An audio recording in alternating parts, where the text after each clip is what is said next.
Szavaztok, szép jó napot, mindenkit nagyon nagy szeretettel üdvözlünk, nagyon szép hétvégét mindenkinek.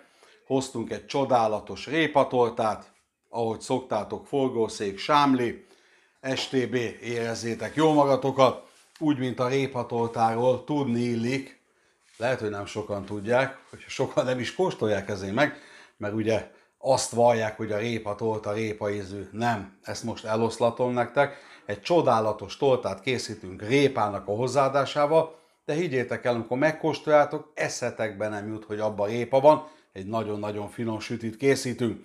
Egyébként gyerekkoromban sokáig azért nem kóstoltam meg a répatortát, nyikhajkoromban, meg azon a állásponton voltam én is, hát gyerekkoromban persze, hogy ez olyan répa ízű, és akkor ezt köszönöm szépen, nekem inkább egy szaloncukor kell. Mondom az alapanyagokat, nem pofázok sokat. Tejszínt láthattok, sárgarépát, tojást, olajat, fehér csokoládét, kristálycukrot, a hagyományos lisztet kiváltjuk zablisztre, higgyétek el, csodálatos lesz, kókuszreszelék, csokoládé, kakaópor, egy kicsi kardamom, sütőpor, és nem utolsó sorban egy nagyon pici szódabikarbóna, mind a kettőből teszünk egy kicsit, hiszen ez a tészta, biztos ismeritek, csináltátok már, nekem is van ilyen receptem fönn, bögrés tészta jellegű, de mégsem az, tehát ez nem egy könnyített piskóta tészta, ilyen bögrés tészta jellegű, de viszont 2-3 napig olyan puha ez a sütemény, hogy ne tudjátok meg. Egy kis fehér csokival nyakon fogom borítani, meglátjátok, hogy csodás lesz.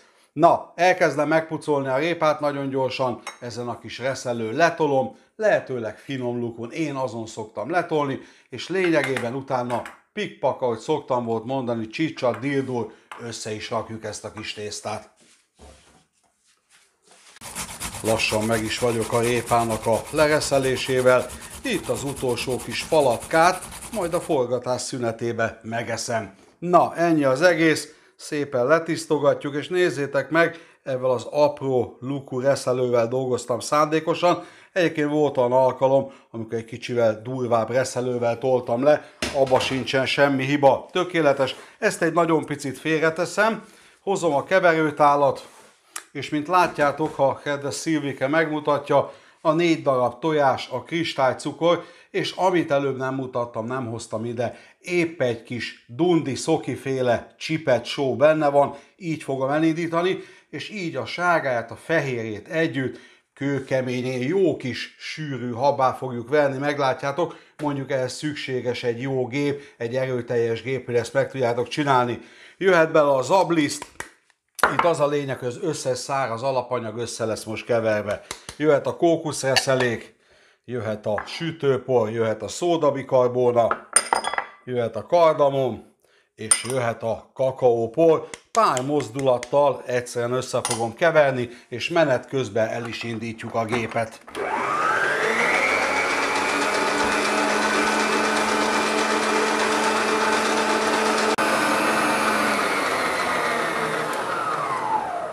Mutatom nektek a birodalmi lépegető, kitett magáért, nézzétek meg. Fantasztikus, gyönyörű, sűrű krémet tudott összeállítani, úgyhogy a tojásoknak a sárgáját a fehérjével együtt dolgoztuk össze. Most annyi a folyamat, visszateszem a gépet a helyére, és nagyon lassú fokozaton el fogom indítani, és ezt a lisztes, természetesen zablisztes egyveleget szépen kanalanként elkezdem hozzáadni, és a keverő lapát, a habverő lapátunk, vagy a habverő szerszámunk a legkisebb fokozaton fog csak menni. Miután teljesen összekevert az egyveleget, jöhet hozzá az olaj.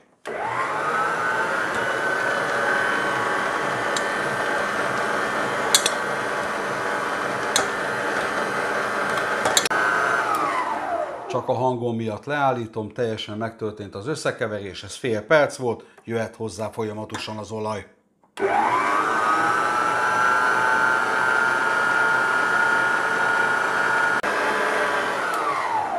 Ebbe a pillanatban eljutottunk odáig, hogy kész az alapmassza. Na most, ami nagyon fontos, és én nem úgy szoktam csinálni, mindenki úgy, ahogy szeretné, én a sárga répát már kézi munkával teszem hozzá, hiszen a habverőre az a 7853 kis sárgarépa szár áragadna, az nem lenne túl jó, nem is tudnánk rendesen lebányászni, ennyi az egész.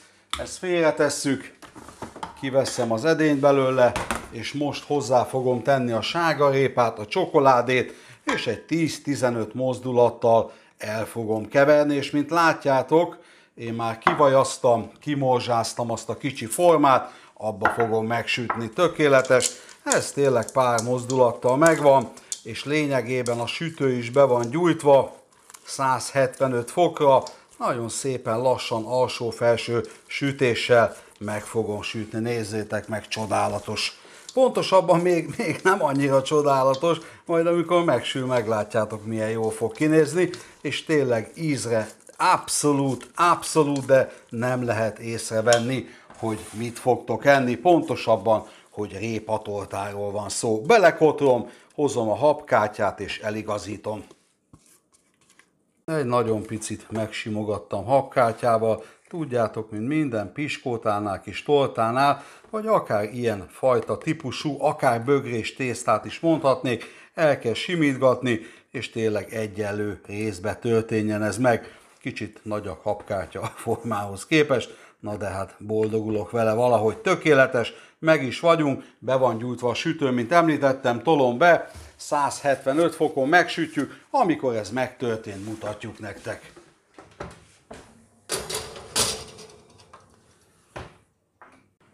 Ránézzünk a répatortára, de szinte 100%, hogy elkészült.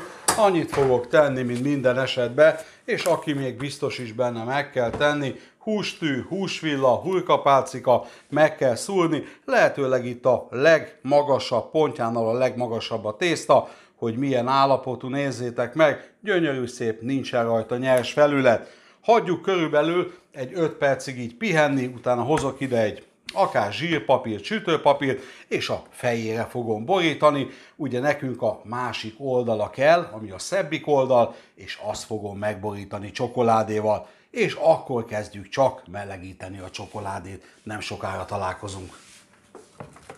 Feltettük vízgőz fölé a fehér csokoládét, és látjátok, már éppen kezd is megolvadni, a tejszín is előkészítve. Lényegében vagy a tejszínt, vagy a csokoládét teszitek előre.